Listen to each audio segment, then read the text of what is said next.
بسم اللہ الرحمن الرحیم۔ لاکھوں کروڑوں درود نبی اکرم صلی اللہ علیہ وآلہ وسلم پر اور ان کی آل پر۔ ناظرین کرام، السلام علیکم ورحمۃ اللہ وبرکاتہ۔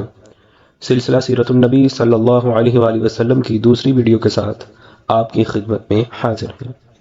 جس طرح پچھلی ویڈیو میں یہ ذکر کیا گیا تھا کہ عبد المطلب نے اللہ کی راہ میں ایک بیٹا قربان کرنے کی منت مانی تھی، عبد المطلب کو یہ حکم اس وقت دیا گیا جب وہ اپنی منت بھول چکے تھے۔ پہلے خواب میں ان سے کہا گیا منت پوری کرو۔ انہوں نے ایک مینڈا ذبح کر کے غریبوں کو کھلا دیا۔ پھر خواب آیا اس سے بھی بڑی چیز پیش کرو۔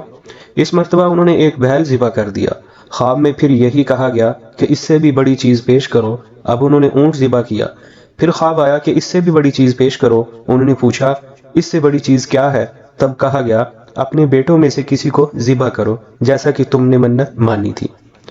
اب انہیں اپنی منت یاد آئی، اپنے بیٹوں کو جمع کیا، ان سے منت کا ذکر کیا۔ سب کے سر جھک گئے، کون خود کو ذبح کرواتا؟ آخر عبداللہ بولے ابا جان آپ مجھے ذبح کر دیں۔ یہ سب سے چھوٹے تھے، سب سے خوبصورت تھے، سب سے زیادہ محبت بھی عبد المطلب کو انہی سے تھی، لہٰذا انہوں نے قرہ اندازی کرنے کا ارادہ کیا۔ تمام بیٹوں کے نام لکھ کر قرہ ڈالا گیا، عبداللہ کا نام نکلا۔ اب انہوں نے چھری لی، عبداللہ کو بازو سے پکڑا اور انہیں ذبح کرنے کے لیے نیچے لٹا دیا۔ جو ہی باپ نے بیٹے کو لٹایا، عباس سے ضبط نہ ہو سکا، فوراً آگے بڑھے اور بھائی کو کھینچ لیا۔ اس وقت یہ خود بھی چھوٹے سے تھے۔ ادھر باپ نے عبداللہ کو کھینچا۔ اس کھینچا تانی میں عبداللہ کے چہرے پر خراشیں بھی آئیں۔ ان خراشوں کے نشانات مرتے دم تک ان کے چہرے پر باقی رہے۔ اسی دوران بنو مخزوم کے لوگ آ گئے۔ انہوں نے کہا آپ اس طرح بیٹے کو ذبح نہ کریں، اس کی ماں کی زندگی خراب ہو جائے گی۔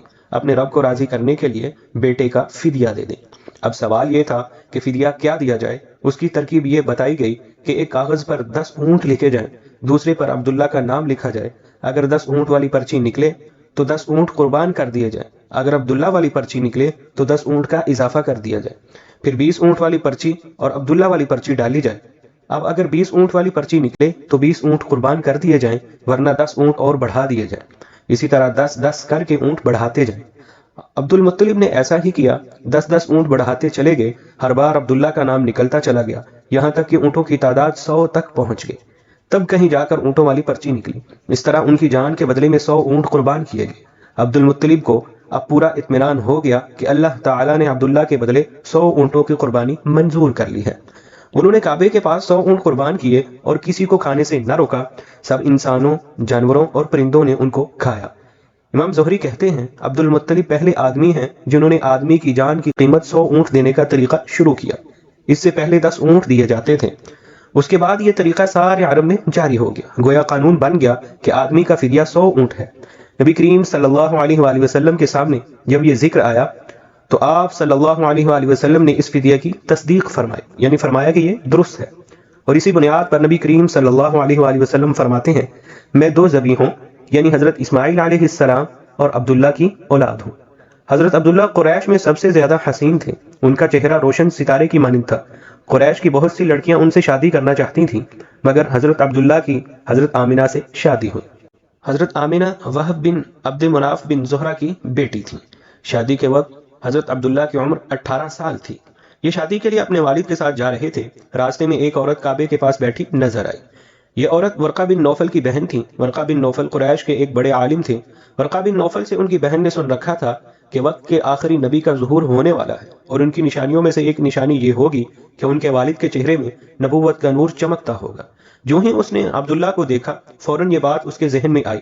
اس نے سوچا ہو نہ ہو یہی وہ شخص ہیں جو پیدا ہونے والے نبی کے باپ ہوں گے۔ چنانچہ اس نے کہا اگر تم مجھ سے شادی کر لو تو میں بدلے میں تمہیں اتنے ہی اونٹ دوں گی جتنے تمہاری جان کے بدلے میں ذبح کیے گئے تھے۔ اس پر انہوں نے جواب دیا میں اپنے باپ کے ساتھ ہوں، ان کی مرضی کے خلاف کچھ نہیں کر سکتا، نہ ان سے الگ ہو سکتا ہوں، اور میرے والد باعزت آدمی ہیں، اپنی قوم کے سردار ہیں۔ بہرحال ان کی شادی حضرت آمنہ سے ہو گئی۔ آپ قریش کی عورتوں میں نسب اور مقام کے اعتبار سے افضل تھیں۔ حضرت آمنہ حضرت عبداللہ کے گھر آ گئی۔ آپ فرماتی ہیں جب میں ماں بننے والی ہوئی تو میرے پاس ایک شخص آیا، یعنی ایک فرشتہ انسانی شکل میں آیا۔ اس وقت میں جاگنے اور سونے کی درمیانی حالت میں تھی۔ عام طور پر اس حالت کو غنودگی کہا جاتا ہے۔ اس نے مجھ سے کہا کیا تمہیں معلوم ہے تم اس امت کے سردار اور نبی کی ماں بننے والی ہو؟ اس کے بعد وہ پھر اس وقت آیا جب نبی صلی اللہ علیہ وآلہ وسلم پیدا ہونے والے تھے۔ اس مرتبہ اس نے کہا جب تمہارے ہاں پیدائش ہو تو کہنا میں اس بچے کے لیے اللہ کی پناہ چاہتی ہوں ہر حسد کرنے والے کے شر اور برائی سے، پھر تم اس بچے کا نام محمد رکھنا، کیونکہ ان کا نام تورات میں احمد ہے اور زمین اور آسمان والے ان کی تعریف کرتے ہیں، جبکہ قرآن میں ان کا نام محمد ہے اور قرآن ان کی کتاب ہے۔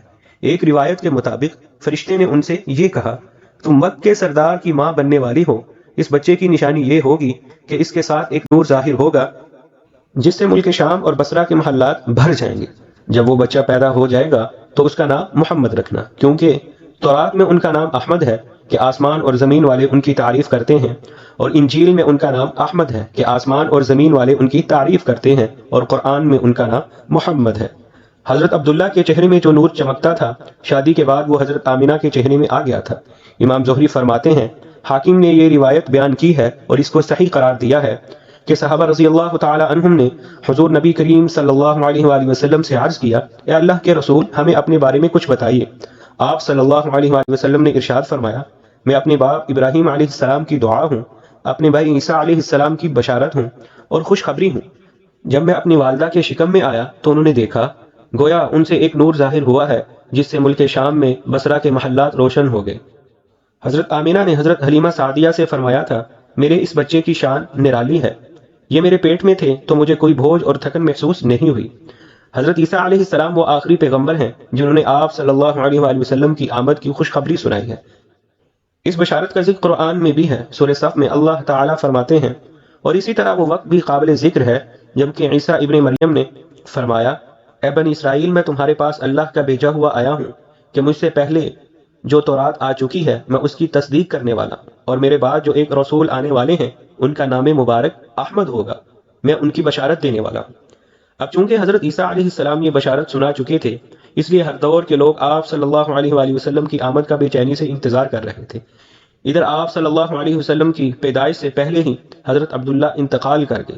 سابقہ کتب میں آپ کی نبوت کی ایک علامت یہ بھی بتائی گئی ہے کہ آپ کے والد کا انتقال آپ صلی اللہ علیہ وآلہ وسلم کی ولادت سے پہلے ہو جائے گا۔ حضرت عبداللہ ایک تجارتی قافلے کے ساتھ تجارت کے لیے گئے تھے، اس دوران بیمار ہو گئے اور کمزور ہو کر واپس لوٹے۔ قافلہ مدینہ منورہ سے گزرا تو حضرت عبداللہ اپنے ننیال یعنی بنو نجار کے ہاں ٹھہرے۔ ان کی والدہ بنو نجار سے تھیں۔ حضرت عبداللہ اسی جگہ ایک ماہ تک بیمار رہے اور انتقال کر گئے، انہیں یہیں دفن کر دیا گیا۔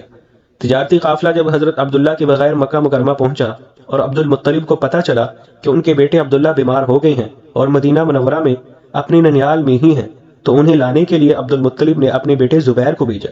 جب یہ وہاں پہنچے تو عبداللہ کا انتقال ہو چکا تھا۔ مطلب یہ کہ آپ صلی اللہ علیہ وآلہ وسلم اس دنیا میں اپنے والد کی وفات کے چند ماہ بعد تشریف لائے۔